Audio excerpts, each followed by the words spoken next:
जय गुरुदेव। जय गुरुदेव। नाम प्रभु का पावन नाम। जय गुरुदेव। परम संत बाबा जय गुरुदेव जी महाराज सत्संग सुनाते हुए बताए, जगत भगत सो बैर है।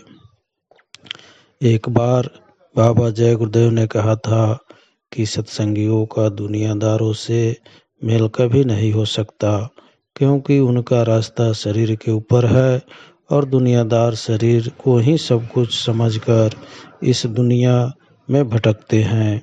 यह कोई आज की बात नहीं है। जब जब महापुरुषों ने अपनी आवाज़ लगाई तो दुनिया में हिलोर उठी, सत्ता थरथराई भड़की।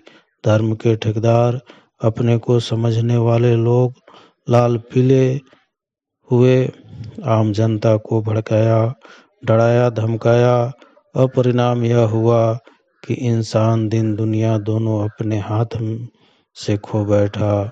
दुनिया तो कभी किसी के साथ ना गई और ना जाएगी, पर दिन ईमान धर्म यह इंसानों के साथ जाता है, वह भी छूट गया। परिणाम सीधे रास्ते नरक के खुल गए। यह संसार ऐसा है कि जो इसके पीछे ही भागते रहते हैं उनको तो भगत रहता है, पर जो धर्म के दायरे पर कदम बढ़ाते हैं उनके पीछे भी हाथ धोकर पड़ जाता है। जो पक्के होते हैं, दृढ़ होते हैं, अपने लक्ष्य पर रहते हैं, उनका तो यह दुनिया कुछ भी नहीं बिगाड़ सकती। इसके इतिहास गवाह है कि महात्माओं पर, भक्तों पर तरह तरह के जुल्म ढाए गए, चाहे वो किसी समाज में, किसी मुल्क में या किसी कौम में आए हो, किंतु वे आत्मज्ञान के, अध्यात्मवाद के धनी थे। उन्होंने कोई हिला न सका। उनके पीछे उनके नाम पर समुदाय बन गए, धर्म के झंडे गाड़ दिए गए। एक बार बाबा जी ने कहा था कि जब वो थे तो उन्होंने सच को, हकीकत को लोगों को समझाया, तब उनका लोगों ने विरोध किया, उनको नास्तिक कहा, तरह तरह से रुकावटें डाली। उनके जाने के बाद अब लोग उनके नाम का डंका पीटते हैं। जो चले गए अब वो नहीं आएंगे।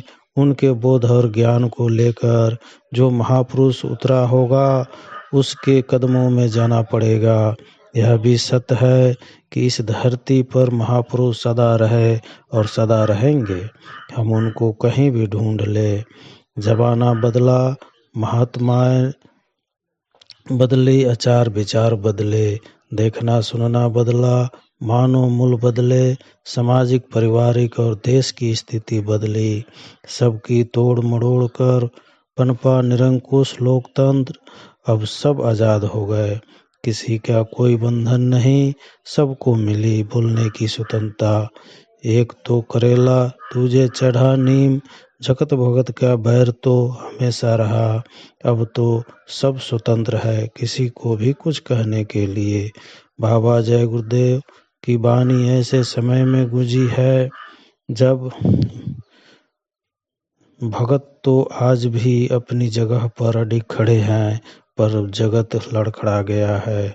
यह ठीक है कि बाबा जी का काम विरोध नहीं किया गया, उनको अनेक आपदाओं के बारे में खड़ा करने की हर संभावित प्रयत्न भी किए गए, पर सफलता नहीं मिली।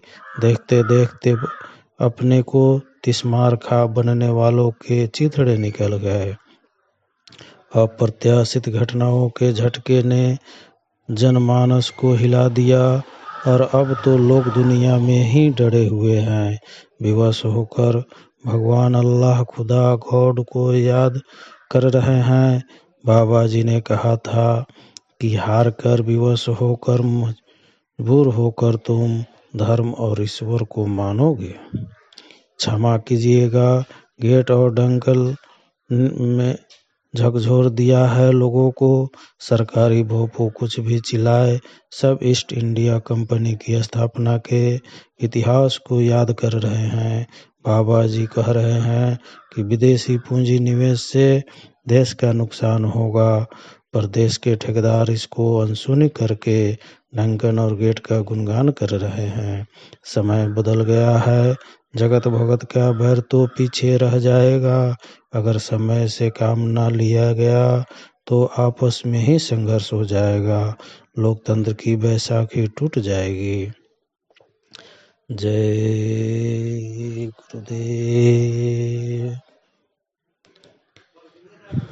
मेरा रास्ता सीधा है, जो सीधे चलेगा पार हो जाएगा, जो नहीं चलेगा गिर जाएगा। मैं अपने लक्ष्य पर बढ़ रहा हूँ, पीछे मुड़कर नहीं देखूंगा। अच्छे सेवक बनो, जो सेवा करते हैं उनसे मालिक प्रसन्न रहता है। कपट सेवा गड्ढे में गिरा देगी। जब जुबा मीठी रखो, जुबा श्री मुल्क गिरी। जुबा मीठी होगी तो सबके हृदय में जगह बना लोगे। 94 के साल में बहुत सोच समझ कर फूंक फूंक कर कदम रखना। यह साल पिछले सालों से बहुत ज़्यादा खराब है। पुराने लोग हमेशा अपने को नया समझे। अगर गफलत हो गई तो सब के सब पीछे हो जाएंगे। भजन में बैठो तो बेकार मत करो। प्रेम से, प्रीत से, लगन से, विरह से जब मौका मिले सुमरन, ध्यान और भजन करो। साप्ताहिक सत्संग जहाँ जहाँ मैंने रखे हैं वहाँ सभी सत्संगी अवश्य हाजिरी दे। महात्माओं का संकल्प होता है, दया देने का स्थान होता है। सामूहिक सत्संग में विशेष दया होती है। आगे इसका रहस्य मालूम होगा। मैं दौड़े पर कल निकल रहा हूँ। आश्रमवासी सब लोग भजन करेंगे और सेवा भी करेंगे।